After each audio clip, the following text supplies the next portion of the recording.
In 2022, Jalin Hyatt looked like he could be a potential NFL star. He won the Biletnikoff Award, college football's top honor for receivers, after posting over 1,200 yards and 15 touchdowns during the 2022 college football season. He was a certified deep threat. He left SEC defenders in a dust and most notably torched Alabama for 5 touchdowns in one game. Yes, 5. The Giants believed in that speed and explosiveness so much that they actually traded up for him in the third round of the 2023 NFL draft to grab him. But here we are, 2 full seasons in Hyatt's NFL career, and the results, let's just say this is a make or break year for Jalin Hyatt. Jalin Hyatt definitely has the burners, and he has elite game changing speed. And coming out of Tennessee, scouts clocked him in the 4.3 second 40. But there were concerns, and some legitimate ones. The Volunteers' offense ran a spread system. Hyatt lined up almost exclusively in the slot, and most of its damage came on the go routes and deep crossers. The knock, his route tree was paper thin. He wasn't asked to just run slants, dig outs, and or option routes, and he didn't face press coverage often. And that's fine in college, but in the NFL, if you're one-dimensional, you're going to get exposed. Year 1 wasn't terribly awful. In fact, he showed flashes. His best game came in Week 12 against the Patriots, where he had 5 catches for 109 yards and added a Pepsi Rookie of the Week nod. It looked like he was starting to figure it out. He finished the season with 23 catches for 373 yards. I think I was pretty underwhelmed with how he was utilized in his first season, but that wouldn't come close to how bad it was in year 2. But finishing up year 1, he still had no touchdowns, no consistent usage. He had 7 starts in 17 games, and you just expected a little bit more from a guy with this pedigree, at least, winning the top award for wide receiver in college football. My expectations were high, and Hyatt did not live up to it. And then the drop off in 2024, where the wheels came completely off. Hyatt caught just 8 passes for 62 yards. That's not a slump, it's a complete vanishing act. And to be fair, in his defense, the Giants' offense was a complete and unmitigated disaster. Daniel Jones barely had time to breathe, let alone throw a deep shot.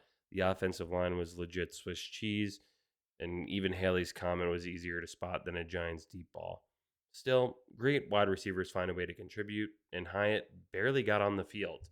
So I don't know, maybe the coaches didn't like him, or how is there that much of a regression? Because the other wide receivers on this team outside of Malik Neighbors aren't that great anyway. So he didn't take the step forward and really solidify himself into that role where he deserved to start.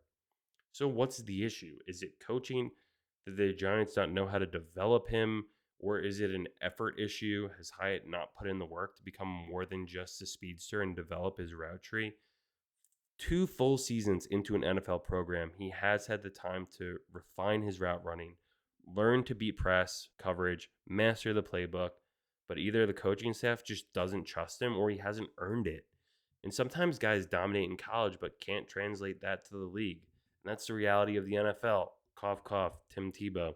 But here's the twist. Jalin Hyatt isn't done yet. Russell Wilson, the Giants' new quarterback, said this at the OTAs, that he has a great opportunity to really set the tone. I've got all the belief in Jalin and what he's going to mean to us. He'll make clutch plays when it matters. Darius Slayton also went on the record in a press conference to say that Hyatt added 15 to 20 pounds this offseason, a big step for a player who needed more physically than just speed. And maybe with a real quarterback under center and a rebuilt offensive line and a chip on his shoulder, Hyatt finally puts it together in 2025. This isn't a redemption story just yet, but it definitely isn't how Jalin Hyatt envisioned his NFL career so far. He's gone from Biletnikoff winner to borderline roster spot. But in the NFL, as we've learned, you don't get unlimited chances. I kind of think this is it in year 3. A new quarterback, not necessarily a new system, but more importantly, there's no excuses left on the table for him. So, what do you guys think? Will Jalin Hyatt finally become the deep threat the Giants desperately need? Or will he go down as another college star who just couldn't cut in the pros and was overvalued in the draft process where the Giants wasted capital in getting him, thus harming us for the future? One thing is for sure here, that 2025 is make or break for Jalin Hyatt. If you guys like this video, please hit the like button, subscribe if you want more Giants content. Let me know in the comments if you think Hyatt has a chance to bounce back this year, or is it already too late? Thank you guys for watching. Have a great rest of your day and rest of your week, and we'll chat again soon.